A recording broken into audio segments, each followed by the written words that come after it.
Bienvenidos una semana más a esta recepción del Hotel Cándido, bienvenidos a Café para Dos. Estamos ya dispuestos a nuestra conversación tranquila, sosegada y muy entretenida, hoy con un invitado que sin duda les va a traer muchos recuerdos, que va a hablar de muchas cosas de Segovia y de su forma de entender Segovia y la vida. Antonio Madrigal es nuestro invitado de este Café para Dos. Antonio, ¿cómo estás? Bienvenido. Muy bien, Patricia. Estoy encantado de estar contigo aquí. Bueno, Antonio, decíamos y una cosa muy importante, ¿cómo presentar a Antonio Madrigal?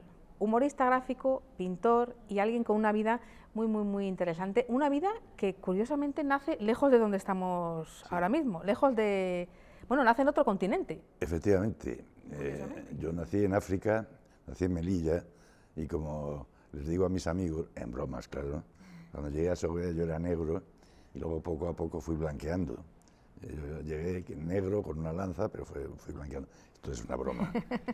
Yo lo que pasa es que llegué a Segovia con 6 años o 7, muy pequeño, y claro, pues yo me considero segoviano. Segoviano por los 4 costados o por los 5 costados, ¿no? ¿Y qué casualidades de la vida llevó a tu madre a tenerte en Melilla? Pues seguramente el espectador lo intuirá. Hijo de militar, mi padre era médico militar, entonces vivíamos en África, primero en Alhucemar, luego en Melilla. Mi padre fue director del hospital militar. Yo era un niño bastante enclenque y enfermizo, y entonces el ambiente no me sentaba bien, el ambiente de allí, por lo visto, según me han contado mis padres. Entonces dijeron, bueno, hay que venir a la península, y mi padre pidió un sitio y le dieron Segovia, podíamos haber aterrizado en cualquier otro lado, ¿no? Y nos hubiéramos perdido los segovianos. Y claro, os habéis perdido, pues, Antonio Madrigal, ni más ni menos. Claro. Casi nada. Casi nada. Bueno, ¿y cuáles son tus primeros recuerdos con esos 6 añitos? ¿Cuáles son tus primeros recuerdos de Segovia? ¿En qué colegio? ¿En qué barrio? Pues yo me acuerdo que al llegar a Segovia no teníamos, ni nadie de mi familia, no teníamos raíces aquí, no sabíamos nada.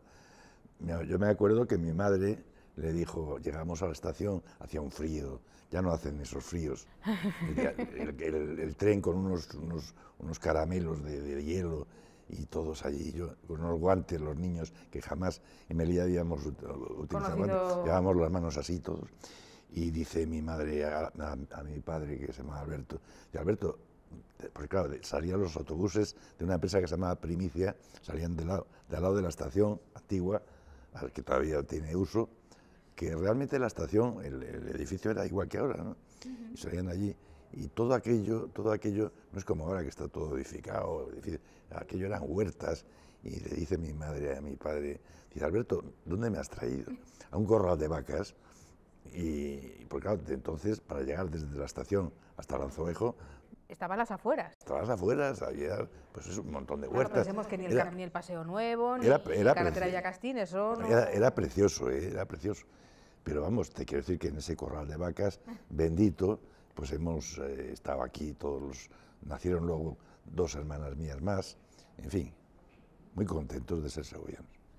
¿Y cómo fue porque en tu formación, podemos repasarla un poquito, eres licenciado en Derecho, sí, es decir, una cosa seria, pero en cambio, sí. Alguien que estudia Derecho, alguien, ¿verdad?, que va por el camino, una profesión que siempre gusta a los padres, ¿no? Sí. Médico no, como... No, porque mi padre era un buen médico, pero no sé por qué él no quería que sus hijos fueran médicos, ninguno de los dos.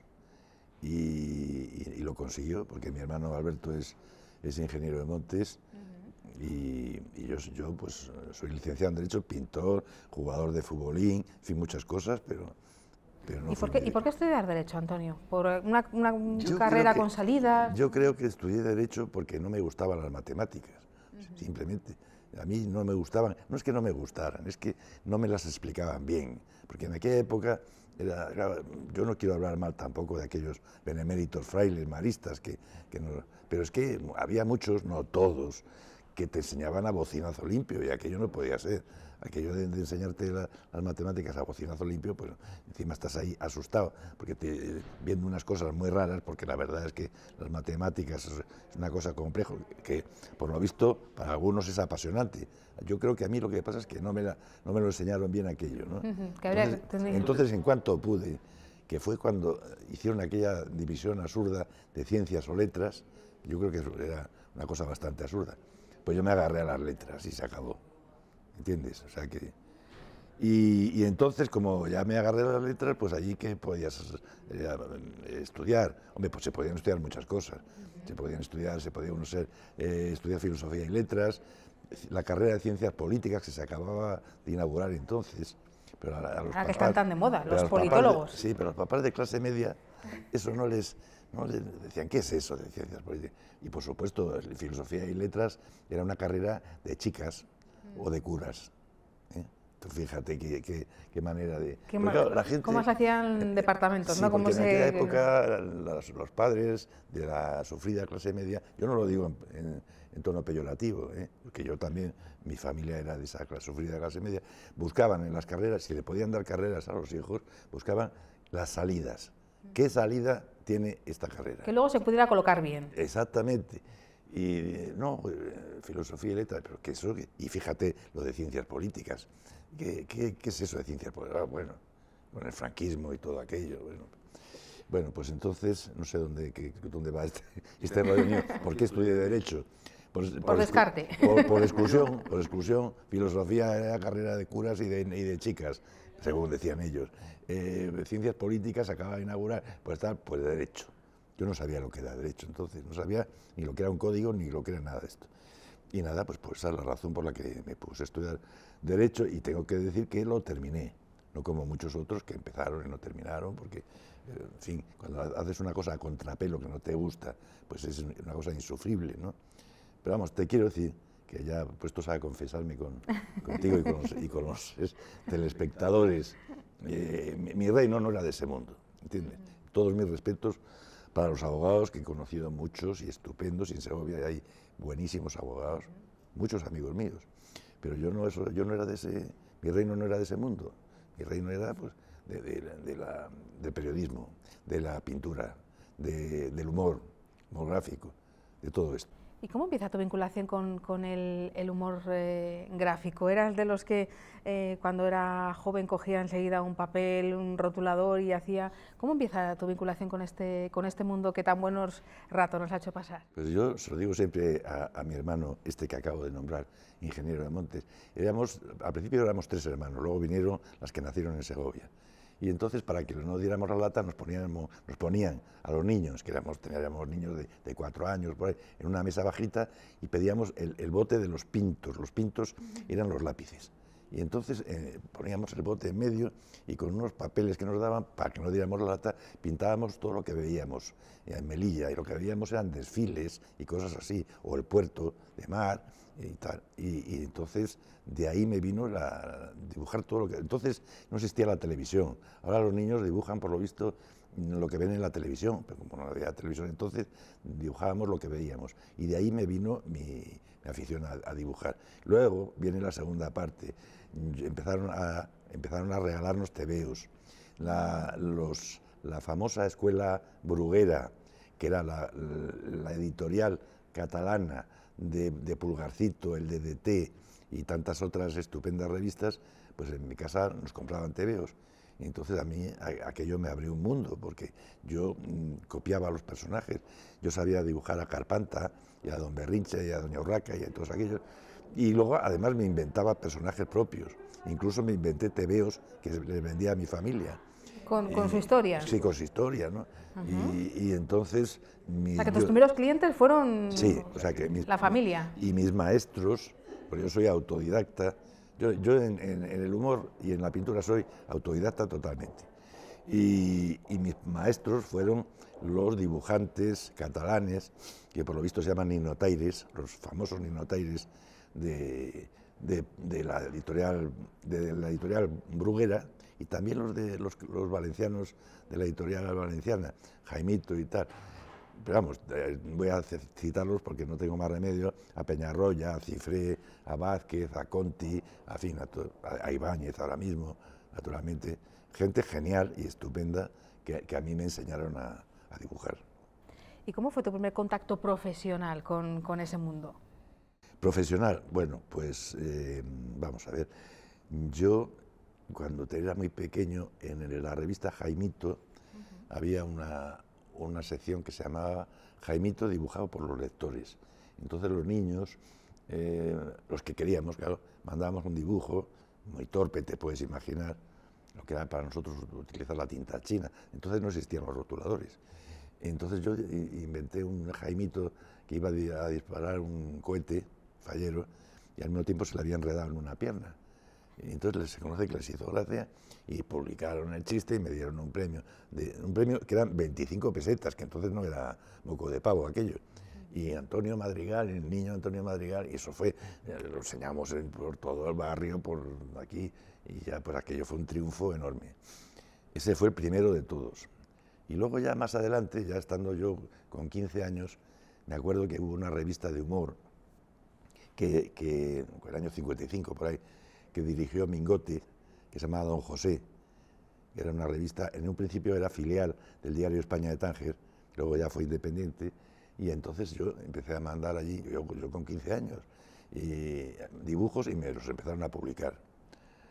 Y claro, bueno, otro éxito enorme, ya está claro, arreglado, el porvenir. Con 15 años. Ya Torró, y el niño, como dibuja. Y fui a Madrid a cobrarlos, a la calle Hortaleza. Importante. Importante. Y entonces en la administración de la revista estaba la mujer de Tono, del famoso humorista Tono, que estaba llevando la cuestión de la administración y las finanzas. Sí. Y me dice, oye, guapo, pero yo tenía cara de niño, yo tenía 15 años, tenía cara de niño. ¿Qué quieres? Digo, pues yo vengo a cobrar un dibujo. ¿Un dibujo? ¿Y cómo te llamas? Digo, yo me llamo Antonio Madrigal. Y entonces se fue corriendo a la rebotica de la revista donde estaban ahí Mingote, y dice, Madrigal es un niño, un niño, un niño. Ellos se imaginaban, la composición que se habían hecho era totalmente diferente a que fuera un chaval de 15 años. Ellos creían que yo era un loco. Un adulto. Más que un adulto, un loco que mandaba dibujos, porque eran dibujos disparatadísimos, ¿no? Un loco que mandaba dibujos desde un frenopático o algo así. Dice, no es un loco, es un niño. ¿Y te ofrecieron trabajo? Bueno, yo seguí dibujando, yo siempre fui un colaborador de vez en cuando, ¿no? Pero vamos, sí que dibujé allí bastante, ¿no? Y luego ya la Codorniz y más cosas. ¿Y cómo llegas a la Codorniz y cuánto tiempo estuviste vinculado? Porque me decías que como colaborador y ahí, entre máquinas, sí, la Codorniz, lo que es ahí entre fogones. Sí, es que la Codorniz, en un principio, empecé a mandar lo mismo que en Don José, dibujos, ¿no? Empezaron a publicarme, ya me conocían más. Porque yo a todo esto había ya empezado a dibujar en algunos diarios, en un diario que se llamaba Arriba, en El Pueblo también, y bueno. Y entonces en la Codorniz pues empezaron a publicar y llegó un momento en que me llamaron, por si que aparte de ser colaborador quería estar en plantilla, confeccionando la revista. Entonces me fui allí, estuve un año y pico confeccionando con otros compañeros, con gente de la talla de Julio Cebrián o Pablo, o en fin, Víctor Badorrey, gente muy buena, y conocía mucha gente. Entonces lo primero que me dieron fue un tipómetro y yo nunca he sabido utilizar el tipómetro. Y luego me di cuenta... Pues ya somos dos. ahora ya lo digo no, porque la facultad todavía nos enseñaron qué era, sí, pero no... Ahora ya no, ahora con estas cosas de las... No, luego llegaron los ordenadores. Los ordenadores ya... Entonces el tipómetro era muy bonito, pero yo no sabía, ni nunca supe utilizarlo. Y luego me di cuenta, preguntando a los compañeros, a Pablo, y a Belenda, y a Julio Cebrián, y tampoco sabían. Decía, tú no te preocupes de nada, nosotros metemos los artículos a ojímetro. O sea, cogíamos un artículo y decíamos, bueno, esto yo creo que cabe aquí. O sea, se hacía maquetación... Y dice, aquí va el artículo. Y luego hacías un dibujito, por si acaso sobraba un poco, para meterlo ahí. Y así fue la cosa. Bueno, y hemos dicho humorista gráfico y pintor. La pasión por la pintura, una disciplina artística. ¿Cómo consigues separar esos dos mundos? Bueno, esta pregunta, como decía Felipe González, me gusta mucho que me la hagas, porque es muy importante, dada la circunstancia de que yo ahora mismo en Segovia, en el Palacio Quintanar, tengo una exposición abierta de pintura. Lo digo claramente para que no confundir al público. Es pintura, no son chistes coloreados ni nada por el estilo, es pintura. Yo creo que mi trayectoria de pintor y dibujante han ido siempre parejas, o sea, yo no podría decir soy más pintor que dibujante o sea, soy más pintor que dibujante de humor o más dibujante de humor que pintor. Podría compararme con todas las distancias, con, por ejemplo, Goya. ¿Qué era Goya? Goya era un pintor como una casa, pero ¿qué pasa con Goya y los disparates y los desastres de la guerra? Realmente era un humorista, ¿no? Era un humorista gráfico, ¿no? Miraba la vida, claro, y le sacaba, sin embargo, le sacaba punta, le sacaba ironía. A Goya le dejaron, a ver si me dejan a mí, le dejaron ser las dos cosas al mismo tiempo, pintor y dibujante, ¿no? Entonces yo, en aquellos años, durísimos años, de los años de la larguísima posguerra, hablo de los años 50 y tal, España era un verdadero erial, no había información de nada, de arte en absoluto. Y si España era ese erial, Segovia, imagínate lo que era Segovia. Aquí no había nada, pero nada de nada, nada de nada. Aquí no se sabía quién era, se sabía quién era Dalí porque decían que era un tío muy raro con unos bigotes, pero vamos, ni idea. Entonces yo te voy a contar una anécdota que es muy ilustrativa al respecto. Yo un día, pasando por la librería Cervantes de Segovia, que todavía está abierta, vi un libro pequeñito dedicado a un pintor que yo no sabía quién era, que era Modigliani. Amadeo Modigliani. Famoso Amadeo Modigliani. Bueno, yo no sabía quién era Amadeo, pero yo me quedé prendado de su forma de... Sí, la niña que había en la portada, la figura estilizada, todo aquello. Y yo ya te digo que yo era un gran inculto en cuanto a... Pero aquello me llamó la atención. Y era una colección que luego se tradujo al español, pero entonces esos libros venían en francés, se llamaban les livres de poche, libros de bolsillo, ¿no? Entonces pregunté cuánto valía, que para entonces era un precio que yo desde luego no tenía ese dinero. Estuve ahorrando, y me compré el libro de Amadeo Modigliani. Y esa fue una de las maneras de conectar con los pintores. Luego también recuerdo que en el ABC hubo una temporada larga que el ABC del domingo salían en colores, con unos colores muy malos, pero empezaron a publicar reproducciones de pintores españoles como Menchugal, por ejemplo, o Redondela, o Guijarro, o Labra, o Carlos Pascual de Lara, o Quirós, ¿no? Y yo me quedaba con aquello, porque a mí aquello me interesaba. Nadie me había dicho que era bueno ni malo, pero a mí me interesaba mucho. Y me abrió ese mundo, y por ahí pues he continuado. ¿Y estás contento con la exposición? Y bueno, decíamos antes, Segovia se ha quedado un poquito huerfanilla de esas salas estupendas. De aquí un abrazo muy fuerte a los hermanos Serrano, de la Casa del siglo XV, que también tan buenos ratos los han hecho pasar. Pero ¿se echa un poquito de menos ese lugar donde...? Yo también, otros abrazos. Otro abrazo fuerte. Serrano de mi parte, entrañables, porque han sido unos verdaderos héroes, ¿no? Segovia ha estado siempre muy dejada de la mano de Dios en cuanto a los plásticos, a los pintores, a los escultores, vitralistas, dibujantes y todo esto. Entonces nos las hemos compuesto como hemos podido, ¿no? Pero es que ahora mismo el secano y el erial es tremendo.